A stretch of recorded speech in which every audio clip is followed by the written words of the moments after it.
حضرت ابو ہریرہ رضی اللہ تعالیٰ عنہ نبی کریم صلی اللہ علیہ وسلم سے بیان کرتے ہیں، آپ نے فرمایا، جب تمہارے کسی کے برتن میں کتا منہ مار جائے تو اس کی پاکیزگی کا طریقہ یہ ہے کہ اسے 7 بار دھویا جائے، ان میں پہلی بار مٹی سے ہو۔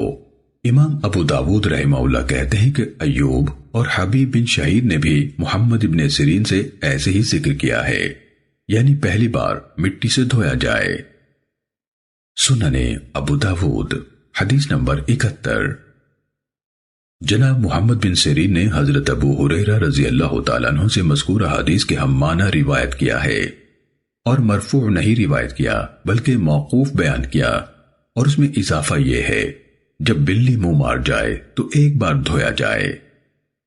سننے ابو داود حدیث نمبر 72۔ سیدنا ابو ہریرہ رضی اللہ تعالیٰ عنہ سے روایت ہے کہ اللہ کے نبی صلی اللہ علیہ وسلم نے فرمایا، کتا جب برتن میں منہ مار جائے تو اسے 7 بار دھو، 7ویں بار مٹی سے ہو۔ امام ابو داود رحمہ اللہ کہتے ہیں کہ ابو صالح، ابو رزین، اعرج، ثابت احنف، حمام بن منبع اور ابو سدی عبد الرحمن نے اسے حضرت ابو ہریرہ رضی اللہ تعالیٰ عنہ سے روایت کیا ہے اور مٹی سے مانجنے کا ذکر نہیں کیا۔ سننے ابو داود حدیث نمبر 73۔ حضرت عبداللہ ابن مغفل مزنی رضی اللہ تعالیٰ عنہ کہتے ہیں کہ رسول اللہ صلی اللہ علیہ وسلم نے ایک بار کتوں کو قتل کرنے کا حکم دیا، مگر اس کے بعد فرمایا، لوگوں کو ان کے قتل کی کیا ضرورت ہے اور ان کتوں کا قصور کیا ہے؟ پھر آپ نے شکار اور بکریوں وغیرہ کی حفاظت کے لیے ان کے رکھنے کی اجازت دے دی اور فرمایا، جب کتا برتن میں منہ مار جائے تو اسے 7 بار دھوو اور 8ویں بار مٹی سے مانجو۔ امام ابو داود رحمہ اللہ کہتے ہیں کہ حضرت عبداللہ بن مغفل رضی اللہ تعالیٰ عنہ نے ایسے ہی کہا۔ سننے ابو داود حدیث نمبر 74۔ قبشہ بنت کعب بن مالک رضی اللہ تعالیٰ عنہ سے روایت ہے، یہ عبداللہ ابن ابی قتادہ کے نکاح میں تھیں۔ بیان کرتی ہیں کہ ان کے خسر حضرت ابو قتادہ رضی اللہ تعالیٰ عنہ ان کے گھر آئے تو اس نے ان کے لیے وضو کی خاطر پانی انڈیلا تو ایک بلی آ گئی اور اس برتن سے پانی پینے لگی۔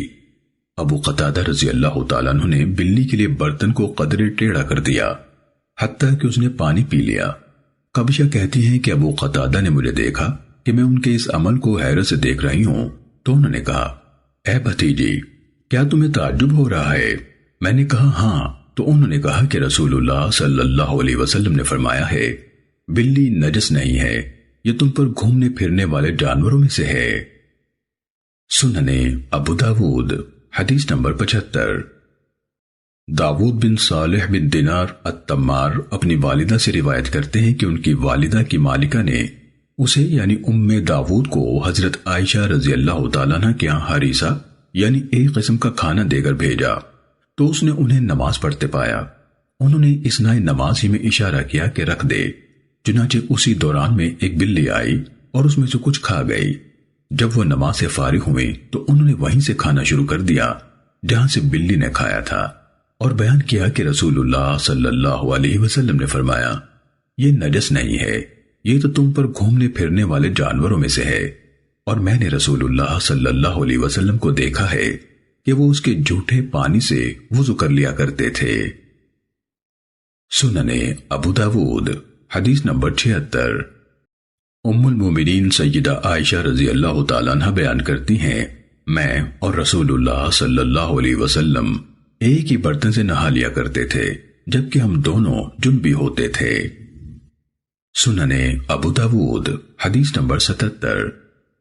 حضرت ام سبیہ جوہنیہ یعنی خولہ بنت قیس رضی اللہ تعالیٰ عنہ کہتی ہیں کہ ایک برتن سے وضو کرتے ہوئے میرا اور رسول اللہ صلی اللہ علیہ وسلم کا ہاتھ باری باری برتن میں پڑتا تھا۔ سننے ابو داود حدیث نمبر 78۔ سیدنا عبداللہ بن عمر رضی اللہ تعالیٰ عنہ کہتے ہیں کہ رسول اللہ صلی اللہ علیہ وسلم کے دور میں مرد اور عورتیں ایک برتن سے وضو کر لیا کرتے تھے۔ مسدد کی روایت ہے، مرد اور عورتیں اکٹھے ایک ہی برتن سے وضو کر لیا کرتے تھے۔ سننے ابو داود حدیث نمبر 79۔ سیدنا عبداللہ بن عمر رضی اللہ تعالیٰ عنہما بیان کرتے ہیں کہ رسول اللہ صلی اللہ علیہ وسلم کے زمانے میں ہم مرد اور عورتیں ایک ہی برتن سے وضو کر لیا کرتے تھے اور اسی ایک ہی برتن میں اپنے ہاتھ ڈالتے تھے۔ سنن ابو داود حدیث نمبر 80۔